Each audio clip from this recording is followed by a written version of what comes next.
जिक्र किया कि पल्लवी पटेल देखिए सिर्फ लोगों को अपने साथ रखना ही एक मकसद नहीं होना चाहिए, बल्कि आप उनको कितनी तवज्जो देते हैं ये बहुत ज़रूरी हो जाता है। और जहां दूसरी ओर जिस तरीके से डिम्पल यादव तमाम तरह से बयान दे रही है, तो निश्चित तौर पर वे ये चीज़ दिखाने की कोशिश कर रही है, ये पोर्ट्रे कर रही हैं वे इस वक्त कि सब कुछ समाजवादी पार्टी के अंदर ठीक है, कुछ भी गलत नहीं है।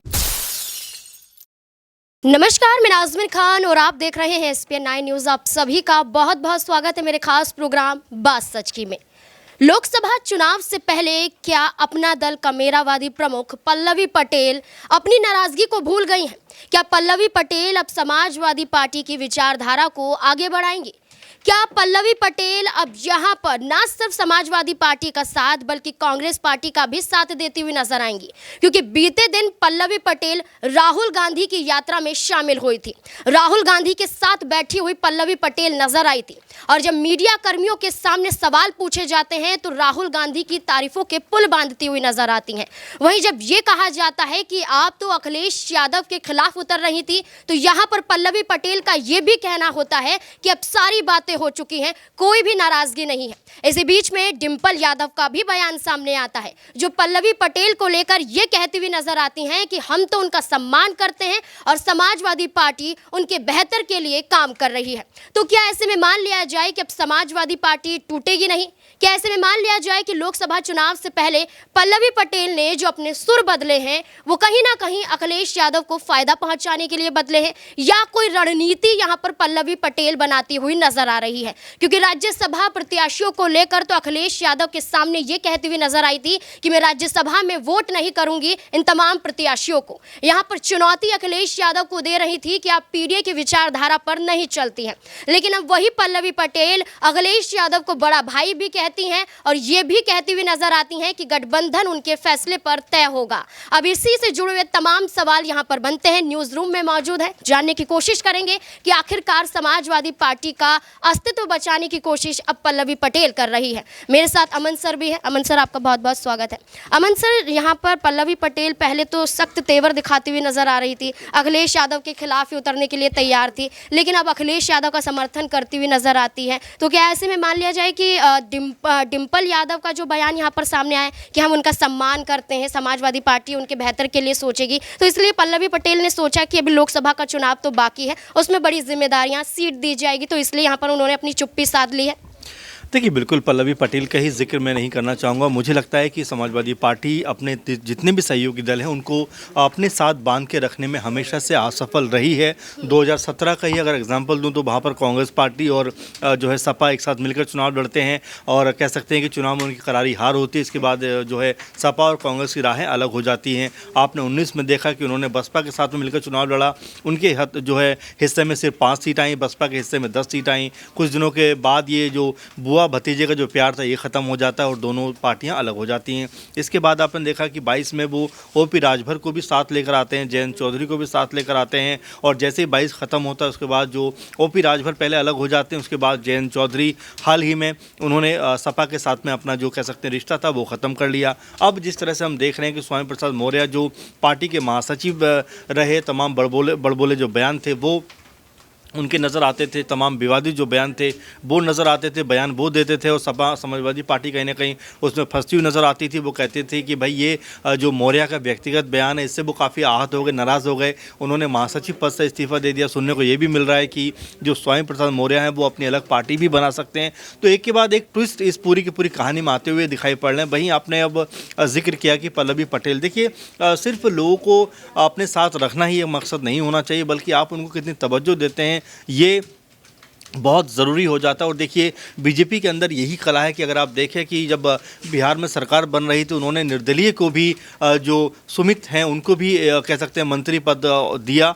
तो ऐसे में कैसे आप अपने लोगों को संभाल कर रखते हैं वो आपके लिए बेहद ज़रूरी है। पल्लवी चाहती थी कि उनकी माँ को जो है वो राज्यसभा की सीट मिलती, तो ऐसे में सपा को भी कहीं ना कहीं सीटों के बंटवारे के वक्त ही ध्यान रखना चाहिए कि जो लोग उनसे जुड़े हुए हैं वो भी कुछ ना कुछ उम्मीद रखते हैं। अगर वो उनकी उम्मीदों पर खरा उतरते हैं, पूरा करते हैं, तो जाहिर बात है कि ये लोग उनसे कभी भी अलग नहीं होंगे। लेकिन जिस तरह देखा जा रहा है कि अमूमन जो अखिलेश यादव हैं या जो उनकी पार्टी के लोग हैं और कोई बड़ा और अहम फैसला करने में चूक जाते हैं। इसीलिए लगातार उनकी जो पार्टी है मुलायम सिंह यादव के बाद आप देख रहे हैं कि लगातार से उनका जो ग्राफ है वो तेज़ी से नीचे गिरता हुआ नज़र आ रहा है। और चूंकि ऐसा माना जा रहा था कि 2022 में इतना अच्छा मौका था इनके पास कि ये विधानसभा चुनाव जीत सकते थे, लेकिन वो भी हार गए। इसके बाद हम देख रहे हैं कि कई सारे लोग जो हैं वो सपा छोड़कर दूसरे दलों में भी जाते हुए दिखाई पड़ रहे हैं। जो सहयोगी दल थे वो उनसे अलग हो रहे हैं। तो ऐसे में उनका कह सकते हैं यूपी के अंदर जो एक वर्चस्व जैसा नज़र आता था, रुतबा काफ़ी मजबूत था उनका, वो काफ़ी हद तक अब उसमें गिरावट आई है। और इसके जिम्मेवार देखिए पार्टी के मुखिया अखिलेश यादव भी कहे जाएंगे, क्योंकि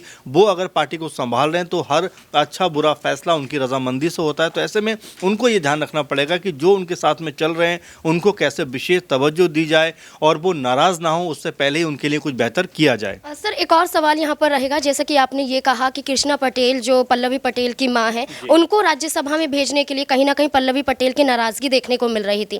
लेकिन ऐसे में अगर यहाँ पर राज्यसभा में उन्हें भेजा नहीं गया है, यहाँ पर टिकट भी अगर नहीं दिया गया, तो क्या वो अपनी ही पार्टी को लेकर एनडीए के साथ जुड़ती हुई नजर आ सकती हैं? क्योंकि नाराजगी अभी भी बरकरार है, बेशक यहाँ पर वो अपने बोल रहे हैं कि वो मेरे बड़े भाई हैं। देखिए बिल्कुल एनडीए की आप बात कर रहे हैं और ऐसा लगातार देखने को मिलता रहा है। क्योंकि अगर बिहार का ही आप एग्जाम्पल लें तो वहाँ पर चिराग पासवान के चाचा जो हैं पारस पशुपति पारस, वो भी एनडीए का हिस्सा हैं और चिराग पासवान भी एनडीए का हिस्सा है। तो ऐसा नहीं है कि अगर एक ही परिवार से अगर दो अलग अलग पार्टियां हैं तो वो एनडीए का हिस्सा नहीं बन सकती। बेशक बीजेपी हमेशा ये बात कहती रही हो कि भाई हम परिवारवाद के खिलाफ हैं, लेकिन जैसे उनका अपना कह सकते हैं इसमें हित साधने की बात आती है तो उनके लिए परिवारवाद कोई मुद्दा रह नहीं जाता। आपने देखा कि सम्राट चौधरी भी परिवारवाद का ही हिस्सा है, लेकिन वो हमले जो हैं तेजस्वी पे तो करते हैं, लेकिन कभी भी सम्राट चौधरी का जिक्र आपने उनके मुंह पे नहीं सुना होगा। कमलनाथ जो बीजेपी में जाने को तैयार हैं, उनके बेटे भी उनके साथ बीजेपी में जा रहे हैं। तो अब ये कोई बताए कि अगर कमलनाथ अपने बेटे को बीजेपी में लेकर जा रहे हैं तो क्या बीजेपी जो है अभी के सांसद जो कांग्रेस पार्टी से नकुल नाथ के उनको टिकट नहीं देगा? तो ऐसे कई सारे मौके आते हैं जब लगातार बीजेपी के ऊपर भी सवाल खड़े होते हैं, लेकिन बीजेपी के अंदर ये कला कही है आपकी कैसे वो चीज़ों को मैनेज करती है। और देखिए महत्वपूर्ण बात यही है कि राजनीति में, सियासत में आपके सामने ऐसे ढेरों चीज़ें आती हैं जब आपको कोई एक फैसला करना होता है जो आपके लिए या आपकी पार्टी के लिए हितकारी हो। ऐसे में अगर आप बेहतर फैसला करते हैं तो आपकी पार्टी बेहतर प्रदर्शन करती हुई नजर आती है, लेकिन जैसे ही आप ये जो फैसला लेने में आपकी चूक होती है, आप गलत फैसला करते हैं तो आपकी पार्टी धराशायी होने में वक्त नहीं लगता। और यही मुझे लगता है वजह कि जो अखिलेश यादव हैं वो बार बार कुछ ऐसे फैसले कर रहे हैं जो उनकी पार्टी के लिए और ख़ुद उनके लिए भी कोई बहुत हितकारी नहीं साबित हो पा रहा है। इसीलिए लगातार समाजवादी पार्टी का जो ग्राफ है वो लगातार नाज़मीन गिरता चला जा रहा है। जी बिल्कुल, यहाँ पर समाजवादी पार्टी मुखिया अखिलेश यादव को ये ज़रूर सोचना चाहिए कि आखिरकार समाजवादी पार्टी से दिग्गज नेता किनारा करते हुए क्यों नजर आ रहे हैं, क्यों अपनी नाराजगी साफ तौर पर जाहिर कर रहे हैं। अगर ये तमाम मुद्दों को सुलझा लेते हैं अखिलेश यादव तो कहीं ना कहीं उनकी पार्टी का अस्तित्व उत्तर प्रदेश में अभी भी बाकी रहेगा। जहां पल्लवी पटेल अपनी मांगों को लेकर अखिलेश यादव के खिलाफ बोलती हुई नजर आई थी, तो वही पल्लवी पटेल स्वामी प्रसाद मौर्य का समर्थन करती हुई भी देखी गई थी। जब यहां पर स्वामी प्रसाद मौर्य ने महासचिव पद से इस्तीफा दिया तो पल्लवी पटेल ये कहती हुई भी नजर आती हैं कि उनका अपमान हुआ था। ऐसे में जो वरिष्ठ नेताओं का अपमान होगा तो वो कब तक पार्टी के साथ जुड़े रहेंगे। यहाँ पर पल्लवी पटेल ने यह तक भी कह दिया था कि दोनों आपस में संपर्क में हैं, हो सकता है कि वो समाजवादी पार्टी को छोड़ दे। लेकिन पल्लवी पटेल की तरफ से अब ऐसा कोई बयान सामने नहीं आ रहा है, लेकिन स्वामी प्रसाद मौर्य को लेकर यह जरूर कहा जा रहा है कि वो अपनी नई पार्टी बना सकते हैं। लेकिन इसी बीच में डिंपल यादव ये भी कहती हुई नजर आती हैं कि आप अफवाहें फैला रहे हैं, मीडिया कर्मियों को ये कहती हैं कि ये बातें गलत हैं, आपकी वजह से ही यहाँ पर लड़ाइयाँ शुरू हो जाती हैं। अक्षय मेरे साथ मौजूद हैं, जानने की कोशिश करेंगे। अक्षय, जिस तरीके से देखने को ये मिल रहा है कि स्वामी प्रसाद मौर्य को लेकर नई पार्टी गठन की बात की जा रही है, पल्लवी पटेल कहते हैं स्वामी प्रसाद मौर्य को यहाँ पर अपमानित होना पड़ रहा है समाजवादी पार्टी से, वहीं डिंपल यादव ये कहती हैं कि कुछ भी नहीं है, सब कुछ ठीक है, सिर्फ मीडिया कर्मी बार बार एक सवाल को पूछ रहे हैं और जानबूझकर दरार पैदा करने की कोशिश कर रहे हैं। क्या ऐसा कुछ भी नहीं है डिंपल यादव के कहने के अनुसार कि बिल्कुल सब कुछ ठीक है, या यहाँ पर कुछ गड़बड़ नजर आती है? देखिए ऐसा तो नहीं है कि सब कुछ ठीक है, क्योंकि बात वही है कि आग वहीं लगती है जहाँ कहीं ना कहीं कभी ना कभी चिंगारी तो भड़की होगी। अब कुछ ना कुछ तो बात ज़रूर है।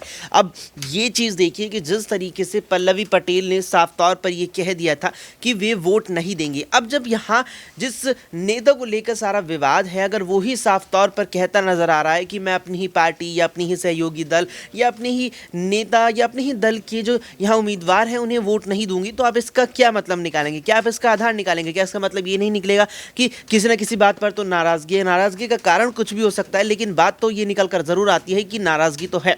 अब पल्लवी पटेल ने ये चीज अपने बयान से साफ कर दी थी। दूसरी ओर जहां यहाँ स्वामी प्रसाद मौर्य ने अपनी महासचिव पद से इस्तीफा दिया और अब तो खबरें ये तक आ रही हैं कि वो अपनी अलग पार्टी भी बना सकते हैं। लेकिन इससे इधर जब उन्होंने यहाँ पद से इस्तीफा दिया तो साफ तौर पर वे ये बात कहते नजर आए कि पार्टी के द्वारा लगातार ही मुझे नज़रअंदाज किया गया, मुझे लगातार ही यहाँ तवज्जो नहीं दी गई। और वहाँ दूसरी ओर जिस तरीके से डिम्पल यादव तमाम तरह से बयान दे रही है, तो निश्चित तौर पर वे ये चीज़ दिखाने की कोशिश कर रही है, ये पोर्ट्रे कर रही हैं वे इस वक्त कि सब कुछ समाजवादी पार्टी के अंदर ठीक है, कुछ भी गलत नहीं है। यहाँ पर पल्लवी पटेल को मनाने की कोशिश भी की जाएगी और कहीं ना कहीं डिम्पल यादव के बयान के आधार पर यही दिख भी रहा है कि डिम्पल यादव का ये कहना कि पल्लवी पटेल का वो सम्मान करती हैं, तो वाकई पल्लवी पटेल को मनाने की कोशिश डिम्पल यादव, अखिलेश यादव कहीं ना कहीं कर जरूर रहे हैं। इस मुद्दे को लेकर आपकी क्या राय बनती है? क्या पल्लवी पटेल समाजवादी पार्टी को छोड़ेगी या फिर समाजवादी पार्टी के साथ ऐसे ही कायम रहेंगी? क्या लगता है आपको? कमेंट बॉक्स में जरूर बताएं। देखते रहे SPN9 न्यूज़। धन्यवाद।